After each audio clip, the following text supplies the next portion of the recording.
رب اشرح لی صدری ویسر لی امری واحلل عقدۃ من لسانی یفقهوا قولی رب ادخلنی مدخل صدق واخرجنی مخرج صدق واجعلنی من لدنک سلطانا نصیرا۔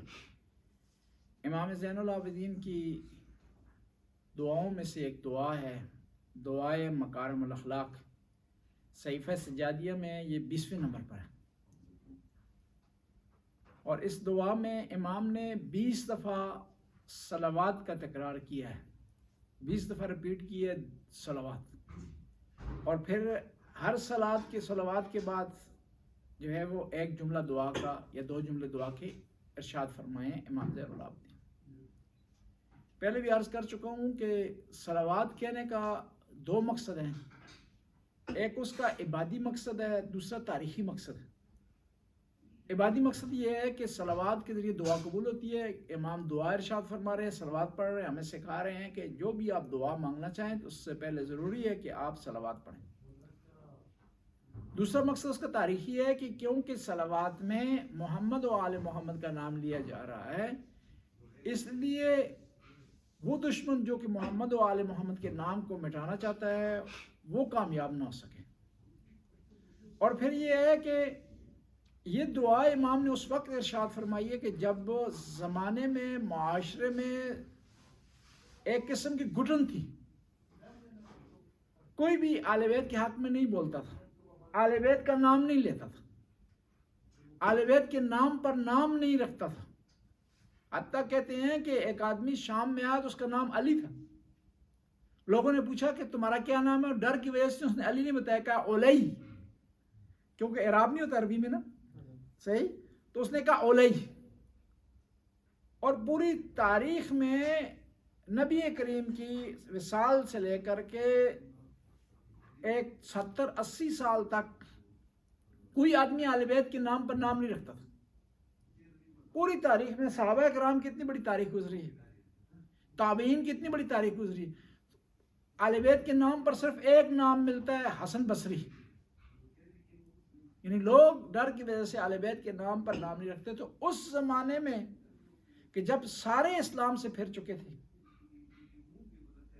واقعہ کربلا کے بعد صرف 4 آدمیوں کے علاوہ، 4 یا 5 آدمیوں کے علاوہ، اس زمانے میں امام نے درود کے ذریعے اہل بیت کا پیغام پہنچایا ہے لوگوں تک، اور عظیم شان کتاب ہے صحیفہ سجادیہ۔ ایک دفعہ مناظرہ ہو رہا تھا ایک شیعہ عالم دین کا، سعودی عرب کے شیعہ عالم دین کا ایک وہابی سے، سعودی عرب کے نیشنل ٹی وی پر ڈسکشن ہو رہی تھی۔ شافات تھا، اس نے اعلان کیا کہ اس مملکت میں جو سارے لوگ رہتے ہیں وہ اس ملک کے شہری ہیں، ان کا احترام ضروری ہے، ان کو حق حاصل ہے کہ اس کے وسائل سے فائدہ اٹھائیں۔ اس کی بنیاد پر انہوں نے شیعوں کو بلا کر ڈیبیٹ کروایا۔ تو جو شیعہ عالم دین تھا اس کا نام حسن صفار، اور جو وہابی عالم دین تھا اس کا نام تھا براق۔ وہابی عالم دین نے یہ کہا کہ آپ کی جو کتابیں ہیں کیا ان میں تبدیلی ضروری نہیں ہے؟ شیعہ عالم دین نے کہا کیوں؟ کہا کیوں اس میں بعض چیزیں صحیح نہیں ہیں، اس میں وہ چیزیں، ان کتابوں میں اچھی چیزیں نہیں پائی جاتی۔ تو اس شیعہ عالم دین نے جواب دیا اگر اچھی اور بری کی بات ہے تو آپ کی کتابوں میں بعض چیزیں اچھی نہیں ہیں۔ تو اس سنی عالم دین نے فوراً کہا، اس وہابی عالم دین نے، کہ کوئی ایک چیز اچھی بتائیں جو آپ کی کتابوں میں ہو، شیعہ کتابوں میں، یعنی ثابت کرنا تھا شیعہ کتابوں میں تبدیلی ہونی چاہیے، یہ ختم ہو جانا چاہیے۔ تو وہاں پر جو شیعہ عالم دین تھے سعودی عرب کے رہنے والے، انہوں نے کہا کہ امام زین العابدین کی صحیفہ سجادیہ میں صحابہ اکرام کے لیے دعا، یہ اچھی چیز ہے، بس یہ کتاب اس کو ہونا چاہیے جو صحابہ کے لیے دعا کر رہے ہیں۔ کہ وہاں امام زین العابدین کا بڑا پیارا جملہ ہے صحیفہ سجادیہ میں جو صحابہ اکرام کے لیے دعا ہے، میرے نانا کے صحابیوں تم پر سجاد کا سلام ہو، تم نے اس وقت میرے نانا کی مدد کی جب کوئی مدد کرنے والا نہیں تھا۔ میرا سلام ہو ان لوگوں پر جنہوں نے محمد مصطفیٰ کی خاطر اپنے خاندان والوں سے لڑائی کی، اپنے خاندان والوں سے جنگ کی۔ جنگ بدر میں اس طرح ہوا نا، اس طرف بھی بھائی تھا، اس طرف بھی بھائی تھا، دور تو نہ جائیں، نزدیک سے دیکھیں نا، اس طرف امام علی ہے، اس طرف پتہ کون ہے؟ طالب ہے. جی امام علی کی صحیح بھائی اس طرف سے میدان میں آئے ہیں نہیں ہے مقابلے کے، لیکن اس طرف تھے، ان کی پارٹی میں شامل تھے. 2 آدمی آئے پیغمبر کے بہت قریب تھے، بدر میں گرفتار ہوئے. کون؟ حضرت طالب امام علی کے سگے بھائی اور حضرت عباس پیغمبر کے سگے چچا جنگ بدر میں گرفتار ہوئے. اور جب گرفتار ہوئے تو پیغمبر نے آرڈر کیا کہ بھائی یہ سارے جو گرفتار ہوئے تو یہ فدیہ دیں تاکہ جان ان کی چھوٹ جائے. تو عباس آئے پیغمبر کے بعد، بھتیجا مجھ سے بھی لے گا تو فدیہ. یہ علیحدہ بات ہے کہ وہ عام دشمن کے درمیان رہ رہے تھے، کس وجہ سے آئے، کیوں آئے، دباؤ تھا ان پر، لیکن مد مقابل تھے. امام زین العابدین ارشاد فرماتے ہیں میرا سلام ہو نبی کی ان صحابیوں پر جنہوں نے محمد کی خاطر دنیا کو چھوڑ دیا، جنہوں نے محمد کی خاطر مکہ کو چھوڑ دیا، جنہوں نے محمد کے دین کی خاطر اپنے رشتہ داروں سے جنگ کی. اور اسی سے ملتی جلتی سچویشن دوسرے صحابہ کے درمیان بھی تھی کہ ایک بھائی مسلمان ہو گیا تھا، ایک ابھی کافر تھا. بھانجا مسلمان ہے تھا، ماموں کافر. میں عرض کر رہا تھا کہ امام زین العابدین کی دعائیں اس وقت کارگشا ہوئی ہیں، مشکل کشا ہوئی ہیں. انہوں نے مشکلات کو حل کیا جب سارے جو ہے آل بیت سے سب نے منہ پھیر لیا تھا. کہتے ہیں نا روایت میں ارتد الناس بعد رسول اللہ، رسول اللہ کے بعد لوگ مرتد ہو گئے. یہ جملہ ہم کہتے ہیں تو سنی اس طرح کرتے ہیں اہل سنت. تو ہمارے استاد ہیں، اس کا جواب انہوں نے بڑا پیارا دیا. انہوں نے کہا ہماری مراد ارتد سے اسلام سے مرتد ہونا نہیں بلکہ آل بیت سے ارتداد ہے. ارتداد کا معنی پھر جانا نا، منہ پھیر لینا، پیچھے ہٹ رکھنا، رخ تبدیل کر لینا، حمایت چھوڑ دینا، پیار و محبت چھوڑ دینا. یعنی ہم جو کہتے ہیں نا کہ جو ہے وہ نبی کریم کی وصال کے بعد سارے لوگ مرتد ہو گئے، اس کا مطلب یہ نہیں ہوتا کہ اسلام سے وہ پھر گئے یا وہ کافر ہو گئے. ہم کہتے ہیں وہ آل بیت سے پھر گئے، اگرچہ نتیجہ ایک ہی ہے. جی صلوات پڑھنا. آل بیت سے پھر جائے گا انسان تو پھر کہاں کا رہے گا؟ جی امام علی کو اگر چھوڑ دے گا تو پھر اس ہر چیز کا سے انکار کرنا پڑے گا. پھر جنگ بدر کا بھی انکار کرنا پڑے گا، احد کا بھی انکار کرنا پڑے گا، خندق کا بھی انکار کرنا پڑے گا، خیبر کا بھی انکار کرنا پڑے گا، پیغمبر کی دعوت ذل شیرہ کا بھی انکار کرنا پڑے گا. کیوں وہ دعوت سیسہ پڑے گا تو علی کو سائڈ پہ چھوڑے گا، پوری نہیں پڑے گا. اسلامی فتوحات کا مسئلہ جب آئے گا، خیبر کا معاملہ آئے گا، اس کے لیے پھر ضروری ہے صرف 39 دن تک کے معاملے کو گنے، اسی کو پڑھے، اسی پر عمل کرے، اسی کو فالو کرے. تو 39 دن میں تو شکست ہے. جی فتح تو 40ویں دن ملی. بس آل بیت سے منہ پھیرنا، اسلام سے منہ پھیرنا. امام زین العابدین نے کل جملے آپ خدمت میں بعد عرض کیے، ان کو صرف ان کی تلاوت کرتے ہیں اور اگلے جملے کی طرف جاتے ہیں. صلوات پر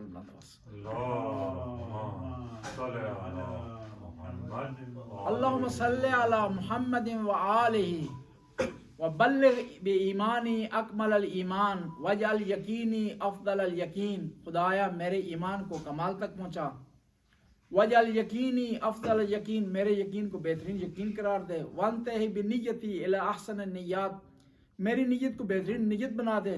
وبعملی الی احسن الاعمال، میرے اعمال کو بہترین عمل قرار دے. یہاں پر صلوات میں ایک نقطہ ہے. ہم کہتے ہیں نا اللہم صلی علی محمد وآلہ، کہ خدایا درود بھیج اور محمد مصطفیٰ پر، ان کی آل پر. اہل سنت کے 2 گروہ ہیں اس میں. عام اہل سنت آلہ و صحابی، اصحابی بھی کہتے ہیں، اور حتی بعض میں انہیں جو ناسبی ہیں تو وہ تو یہاں ہی رک جاتے ہیں. اللہم صلی علی، ایک ناسبی تھا، ہمارے استاد بتا رہے تھے کہ وہ پتہ کس طرح درود پڑھتا تھا ناسبی، کہتا اللہم صلی علی محمد فقط، کہ خدا بعض کا 2 خدا کو حکم دیتے ہیں. جی قرآن میں ہے ان اللہ و ملائکتہ یصلون علی النبی یا ایھا الذین آمنوا صلوا علیہ وآلہ وصلوا علیہ تسلیما. یعنی اس طرح خود نبی پر درود بھیجو جس طرح درود بھیجنے کا حق ہے. تو نبی کریم سے کسی نے سوال کیا کہ یا رسول اللہ کس طرح درود بھیجیں؟ تو نبی کریم نے ارشاد فرمایا اللہم صلی علی محمد و آلہ، اس طرح پڑھو تم. اور پھر مزید ارشاد فرمایا لا تصلی علیہ صلاۃ الابتر، مجھ پر آدھی درود نہ بھیجو، مجھ پر کٹی ہوئی درود نہ بھیجو. کہا صحابی نے سوال کیا کٹی ہوئی درود کیا ہے؟ کٹی ہوئی درود یہ ہے کہ مجھ پر درود بھیجو لیکن میری آل پر درود نہ بھیجو. اور اہل سنت اس کے باوجود کہ صحابہ کا نام لیتے ہیں لیکن جب نماز میں درود پڑھتے ہیں تو صحابہ کا نام نہیں لیتے، کیونکہ ان کو بھی پتا ہے کہ اہل بیت ہوئے جن کے بغیر نماز مکمل نہیں ہے، صحابہ ہوئے ہیں جن کے آنے سے نماز باطل ہو جاتی ہے. بس فرق ہے صحابہ میں اور آل. ایک شخص نے سوال کیا امام رضا علیہ السلام سے کہ آل کیوں آئی ہے درود میں؟ حالانکہ قرآن میں جب نبی کا نام آتا ہے سلام علی نوح، سلام علی ابراہیم، وہاں نہیں آتا ساتھ آل، صرف سلام ہے نوح پر اور ابراہیم پر. تو جب باری آتی ہے محمد مصطفیٰ کی تو آل کا کیوں ایڈ کی جاتی ہے، آل کیوں اضافہ ہوتی ہے؟ تو امام رضا نے جواب دیا کہ اسی قرآن میں جہاں سلام علی نوح ہے، سلام علی ابراہیم، وہاں ہے سلام علی آل یاسین، یاسین. یاسین سے مراد جو ہے پیغمبر مصطفیٰ ہیں، و طٰ و یاسین، اور آل یاسین یعنی آل محمد ہے. بس مکمل جو ہے درود انسان کو کامیابی کی طرف لے جاتا ہے، آدھا درود کامیابی کی طرف نہیں لے جائے گا. ناسبی کے فائدہ نہیں دے گا ناسبی کو. کون سا درود؟ کٹا ہوا درود جب وہ کہہ رہا ہے فقط. اور اسی لیے اہل سنت کے بعض علماء معتقد ہیں اس بات کے کہ درود مکمل نہیں ہے اہل بیت کے. اس لیے ابن ادریس شافعی نے اپنے اشعار میں کہا، کیونکہ اہل سنت کے 4 جو ہے وہ برانچیں ہیں نا فقہ کی، کہتے ہیں نا جو ہے مذاہب اربع، یعنی 4 مذہب ہیں، یا ہماری ان کو میں کہتے ہیں 4 مذہب حرام ہیں. یہ اصطلاح مشہور ہے نا کیونکہ وہاں زیادہ سنی ہے. صحیح. تو مجھے بعد میں یہاں جب میں حوزے میں آیا تو مجھے سمجھ آئی کہ یہ جو سنی ہے ہمارے علاقے میں لوگ آپس میں بات کرتے ہیں کہ یہ چیز مجھ پر 4 مذہب حرام ہے، یعنی سنیوں کے 4 مذہب. ہم ان کو سکھانا چاہیے کہیں کہ 5 مذہب حرام ہیں جی، 4 مذہب نہ کہیں جی. اس ابن حدیث شافعی نے بڑا پیارا جملہ کہا یا اہل بیت النبوہ کفا بقدرکم من لم یصلی علیکم لا صلاۃ لہ، کہ آپ کی قدر و منزلت کے لیے، آپ کے مقام کے لیے، آپ کی شان کے لیے اتنا ہی کافی ہے کہ جو آدمی آپ پر درود نہیں پڑے گا اس کی نماز ہی نہیں ہے. نماز میں پڑھتے ہیں نا جی تشہد کے بعد اور واجب ہے، اس کے بغیر نماز مکمل نہیں. کہا بے عملی الی احسن الاعمال، خدایا میرے عمل کو بہترین عمل قرار دیں. عمل بعض اوقات انسان کرتا ہے لیکن بہترین نہیں آتا. کوشش کر بہترین عمل کریں. وضو پرفیکٹ ہو، نماز پرفیکٹ ہو، یہ نہ ہو کہ اس کو ختم کرنے کے سلسلے میں ہو.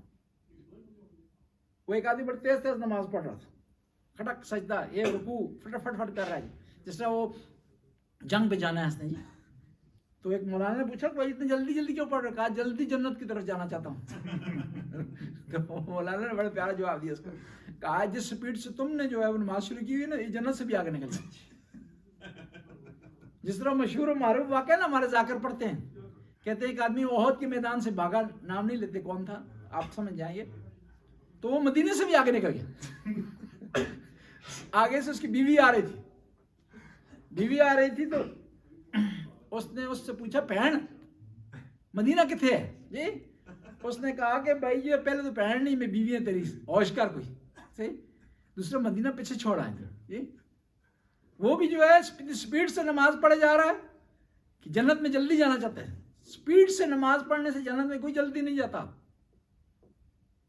جنت میں جب آل بیت کے فرمان کے مطابق چلے گا تو جائے گا. اللہ وفر بلطفک بنیتی، اے خدایا میری نیت کو اچھے سے اچھا بنا دے، بہتر سے بہتر بنا دے، اور تیرے لطف سے ایسا ہو سکتا ہے. دیکھیں خدا کتنا کریم ہے. نیت 2 قسم کی، ایک اچھی نیت، ایک بری نیت. آپ بری نیت کرتے ہیں تو آپ کا گناہ نہیں لکھا جاتا جب تک عمل نہیں کرتے، جب تک پریکٹیکلی نہیں کرتے آپ. کوئی آپ کو سزا نہیں دے سکتا، لیکن خدا کتنا کریم ہے، اچھی نیت کریں گے تو نیت پر بھی اجر ملتا آپ کو۔ دیکھیں خدا کتنا وہ عادل بھی ہے، لیکن اس کے باوجود کرم کرنے والا بھی۔ اس لیے کہا جاتا ہے دعا میں اللہم عاملنا بفضلک ولا تعاملنا بعدلک، خدایا مجھ سے اپنے فضل کے ذریعے معاملہ کرنا، عدل سے معاملہ نہ کرنا۔ عدل کم کریں تو تھر تھر کم میں اچیاں نشانہ والے، عدل کریں تو پھر کوئی نہیں بچ سکتا، پھر ترازو ہے نا۔ پھر من یعمل مثقال ذرۃ خیرا یرا، ذرا برابر جو ہے وہ انسان کی پکڑ ہو سکتی ہے، چھوٹے کام سے پکڑ ہو سکتی ہے۔ اور پھر دیکھیں خدا کتنا کریم ہے، معاف کرنے والا ہے، لیکن انسان سے بھی ایک چیز چاہتا ہوں، کہتا ہے میں معاف کرنے والا، تجھ سے بھی یہ کہہ رہا ہوں تم بھی معاف کرنے والا بن جا۔ ہماری یہ توقع ہوتی ہے کہ خدا بھی ہمیں معاف کر دے، لوگ بھی ہمیں معاف کر دیں، لیکن ہم نے نہیں چھوڑنا کسی کو۔ جی اس نے میری طرف دیکھا کیوں ہے جی، بس میں نے اس کو چھوڑنا نہیں، ناراضگی بنا جائے گی، میرے لیے کھانا کیوں گرم نہیں کیا، میرے کپڑے کیوں نہیں استری کیے، بس ناراضگی بن جائے گی۔ کہتے ہیں دو آدمی جب ناراض ہوتے ہیں نا، رحمت الہی کے دروازے بند ہو جاتے ہیں، اور جب یہ راضی ہوتے ہیں تو رحمت کے الہی کے دروازے کھل جاتے ہیں۔ روایت میں کہ 3 دن سے زیادہ ناراض نہیں ہونا چاہیے۔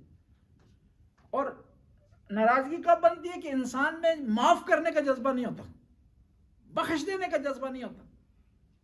وہ ارحم الراحمین ہے، لیکن ہم سے بھی یہ چاہتا ہے کہ ہم بھی رحمت والے بن جائیں، معاف کرنے والے بن جائیں، بخشش والے بن جائیں۔ کہتے ہیں جب دو مومنوں کے درمیان صلح ہوتی ہے نا، خدا دونوں کی جنت کی بشارت دیتا ہے، لیکن پہلے کون داخل ہوتا ہے جنت میں؟ یہ پہل کرتا ہے۔ اور انا بعض اوقات ہمیں روک لیتی ہے۔ کہتے ہیں قیامت کے دن ایک آدمی شان و شوکت سے محشر کے میدان میں داخل ہوگا، لوگ تعجب سے دیکھیں گے کہ جس طرح ہوتا ہے نا ایک آدمی شان شوکت سے یہاں مجمع لگا ہوا تو شان شوکت سے داخل ہو نا، 5-6 آدمی اس کے ارد گرد ہیں بڑے، تو لوگ تعجب کرتے ہیں، سوال کرتے ہیں یہ کون ہے، اتنی شان شوکت سے داخل ہو رہا ہے۔ صلوات پڑھنا۔ ایک آدمی شان شوکت سے داخل ہوگا تو لوگ کیا سرائیاں شروع کر دیں گے، کوئی کہے گا نبی ہے، کوئی کہے گا شہداء میں سے، کوئی کہے گا صالحاء میں سے ہے۔ ارشاد قدرت ہوگا یہ انبیاء میں سے نہیں ہے، صالحاء میں سے نہیں ہے، شہداء میں سے نہیں۔ یہ کون ہے؟ جس نے اپنی انا پرستی نہیں کی، جس نے جھگڑے کو انا کا مسئلہ نہیں بنایا، جس میں تواضع تھی، انکساری تھی۔ یعنی جو آدمی انا نہیں کرتا اس کو اتنا بڑا مقام خداوند تعالیٰ قیامت کے دے گا۔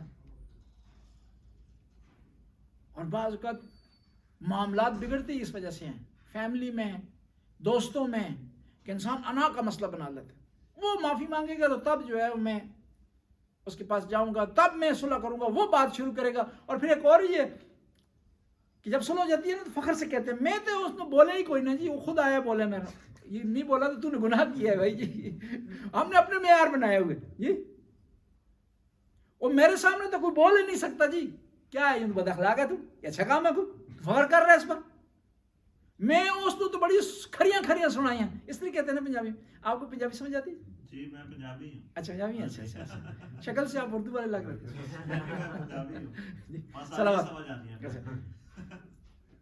بس فخر نیک کام پہ ہونا چاہیے، فخر اس بات پر ہونا چاہیے میں نے خدا کی خاطر اسے معاف کر دیا، میں نے خود اس سے معافی مانگ لی ہے۔ لیکن برعکس اس کے لوگ کہتے ہیں میں تو ایسے لوگوں کو منہ ہی نہیں لگاتا ہوں۔ کیوں منہ نہیں لگاتا جی؟ نہیں لگاتا تو اچھا کام نہیں کر رہا۔ وہ تیری طرح وہ بھی خدا کے بندے ہیں، انہیں بھی خدا نے پیدا کیا، اور ممکن ہے وہ تمہاری نسبت خدا کے نزدیک بہتر ہوا۔ کیوں منہ نہیں لگاتا تم؟ میں ایسے لوگوں کو منہ نہیں لگاتا۔ یہ بڑا لفظ استعمال کرتا اور بڑے فخر سے۔ الٹا ہو گیا، ہمیں اخلاق کو فخر بنانا چاہیے، بد اخلاقی کو فخر بنانا۔ گناہ کریں گے سب کو بتائیں گے، فوٹو لگا دیں گے فیس بک پر جی کہ ریسٹورنٹ میں ایک ایسی جگہ بیٹھے ہوئے ہیں، ایک ایسے جو ہے وہ فرد کے ساتھ بیٹھے ہوئے ہیں جس کے ساتھ بیٹھنا شرعاً حرام ہے ان کا۔ اور پھر بعض کا گناہ اتنے عام ہو گئے نا، جتنے عام ہو گئے فخر سے کہتے ہیں. ایک آدمی نے مجھے فون کیا, کہا میری ایک دوست ہے وہ مسئلہ پوچھ رہی ہے. میں نے کہا شادی شدہ؟ کہا شادی شدہ نہیں. میں نے نکاح اس سے کیا؟ نکاح نہیں کیا. پھر کس بات کی دوست ہے تمہاری؟ جی شرعی لحاظ سے جائز ہی نہیں ہے, اور پھر اس کے لیے شرعی مسئلہ بھی پوچھ رہا ہے. جی میں نے اس کو تو نہیں ڈانٹا, میں نے اس کو کہا کہ بیٹا آپ اس طرح نہ کہا کریں کہ میری دوست ہے, کہیں میرے جاننے والی ہے. کہ دوست کا مفہوم شریعت میں اچھا نہیں ہے مخالف جنس کے متعلق, لیکن یہ ہے کہ جب گناہ رچ بچ سکتا ہے نا, حد سے آگے بڑھ جاتا ہے نا, پھر گناہ لوگوں کے لیے نہیں رہتا, گناہ فخر بن جاتا ہے. اور پھر فخر تب بنتا دل سیاہ ہو جاتا ہے. کہتے ہیں انسان جب گناہ کرتا ہے تو اس کے دل پر ایک سیاہ دبا لگ جاتا ہے, ایک نقطہ بن جاتا ہے سوئی کی برابر, اور گناہ جب کرتا ہے تو وہ مزید بڑھتا جاتا ہے, پھر اسے گناہ نہیں لگتا. پھر وہ کیا ہوتا ہے, امام وقت کے مقابلے میں آتا ہے, امام زمانہ کے مقابلے میں آ جاتا ہے, پھر امام زمانہ کی نافرمانی کرتا ہے. اس لیے تو کربلا میں امام حسین نے بڑا پیارا جملہ کہا کہ تم کیوں آگے ہو نواسہ رسول کے مقابلے میں, جانتے ہوئے کہ نواسہ رسول ہیں, فاطمہ کے لال ہیں. قد ملیت بطونکم من الحرام, کہ تمہارے پیٹ حرام سے بھر گئے. کچھ چیزیں انسان کو گناہ پر آمادہ کرتی ہیں اور گناہ اس کے لیے گناہ نہیں رہتا. قاضی شریح کو خط لکھا یزید ملعون نے کہ تو فتویٰ دے کہ امام حسین نعوذ باللہ واجب القتل ہے. پہلے خط ہے تو چونک گیا, کہا کہ وہ ایسے ہو سکتا ہے؟ نہیں ہو سکتا, میں فتویٰ دوں. نواسہ رسول, فاطمہ کے لال, نبی کے دوش کے سوار, جنت کے جوانوں کے سردار. واپس کر دیا اس نے, کہا نہیں فتویٰ نہیں دے سکتا. دوبارہ اس نے بھیجا, کہا کہ فتویٰ دے یا نہ دے, لیکن کم از کم یہ مال جو ہے نا, اشرفیاں, یہ سونا, یہ پیسے, یہ ایک رات اپنے پاس رکھ, پھر واپس کرنا تھا. رات ساری یہ وسوسہ اس کو آتا رہا, اور آخر میں نتیجے پر پہنچا کہ میں فتویٰ دوں یا نہ دوں, یزید نے اپنا کام کرنا ہے, میں یہ کیوں ضائع کروں اپنے پیسے, میں کیوں ضائع کروں. اور بعض کا اسی بہانے سے انسان گناہ کرتا ہے نا, کہ دوسرے جو کر رہے ہیں, جی ساری دنیا جو کر رہی ہے, ہر کسی نے اپنا حساب دینا ہے. حتیٰ آپ کسی کے مقابلے میں گناہ نہیں کر سکتے. آپ پر کوئی ظلم کرتا ہے نا, تو شریعت کہتی ہے ظلم کا بدلہ ظلم سے نہ دیں, بلکہ ظلم کا بدلہ پیار سے دیں. اب اس نے یہ کہہ کر کے کہ میں فتویٰ دوں یا نہ دوں, یزید نے اپنا کام کرنا ہے, میں پیسے ضائع کیا کروں, فتویٰ دے دیا. حالانکہ وہ کہہ بھی سکتا تھا, یزید نے اپنا کام کرنا ہے, میں کیوں اس خون میں اپنے ہاتھ رنگوں, میں کیوں اس گناہ کا ارتکاب کروں, میں کیوں اس پاک خون میں اپنے ہاتھ رنگوں. ایسا کر سکتا تھا, نہیں کیا اس نے. اللہم وفر بلطفک نیتی, خدایا میری نیت کو بہترین بنا دے. وصحح بما عندک یقینی, اور جو یقین تیرے پاس صحیح ہے وہ مجھے عطا فرما. واستصلح بقدرک ما فسد منی, جو گناہ مجھ سے سرزد ہوتا ہے خدایا اس سے تو مجھے محفوظ فرما, فساد اور فتنے سے محفوظ فرما, گناہ سے محفوظ فرما, نافرمانی سے محفوظ فرما. کل بھی عرض کیا کہ گناہ سے ہم نے بچنا ہے, پھر دعا کی کیا ضرورت ہے؟ نہیں, ہم نے بھی کوشش کرنی ہے, دعا کی ضرورت ہے. بعض اوقات یہ ہوتا ہے انسان ساری زندگی نیک عمل کرتا ہے لیکن اس پر فخر کرتا ہے, آخری زندگی کے آخری مرحلے میں ایک ایسی بات کر دیتا ہے کہ ساری نیکیوں پر پانی پھر جاتا ہے, اس کے سارے نیک اعمال پہ پانی پھر جاتا ہے. انقلاب اسلامی کی بات امام خمینی کے ایک ساتھی تھے, نام نہیں لیتا ان کا, وہ بھی بہت بڑے مجتہد تھے, بہت بڑے علامہ تھے. وہ دنیا سے جا رہے تھے تو امام خمینی ان کے پاس گئے, آخری لمحات میں تھے, روح قبض ہونے والی تھی, نزع کی حالت میں تھے. تو امام خمینی ان کے پاس گئے تو انہوں نے امام خمینی کی طرف دیکھا, دیکھنے کے بعد کہا کہ خدا عادل نہیں ہے. امام نے کہا کیوں؟ کہا دیکھیں ہم نے مل کر انقلاب کیا ہے, آپ کو زندہ رکھ رہا ہے, مجھے مار رہا. امام خمینی نے کہا کہ اس لیے دعا کی جاتی ہے خدایا عاقبت بخیر کر. طلحہ اور زبیر وہ ہیں جنہوں نے نبی سے تغمہ لیا ہے, جی انعام لیا ہے. نبی کی ڈھال ہوا کرتے تھے. جب زبیر کی لاش پر آئے ہیں امام علی, کہا کہ تلوار کو اٹھایا, کہا کہ یہ وہ تلوار ہے جو نبی کے چہرے سے غبار غم دور کیا کرتی تھی, افسوس ہے آج میرے مقابلے میں آ گئی. اور زبیر وہ آدمی ہے جو واحد آدمی ہے جس نے اہل بیت کی خاطر تلوار اٹھائی ہے. جب گھر پہ حملہ ہوا نا, واحد آدمی جو تلوار لے کر باہر نکلے, بعد میں تلوار چھین لی گئی تھی ان سے, واحد آدمی جس نے تلوار اٹھائی ہے اہل بیت کے دفاع میں, لیکن عاقبت بخیر نہیں. ہمیشہ یہ دعا کیا کریں, خدایا عاقبت بخیر ہو انسان, آخرت اچھی ہو انسان کی.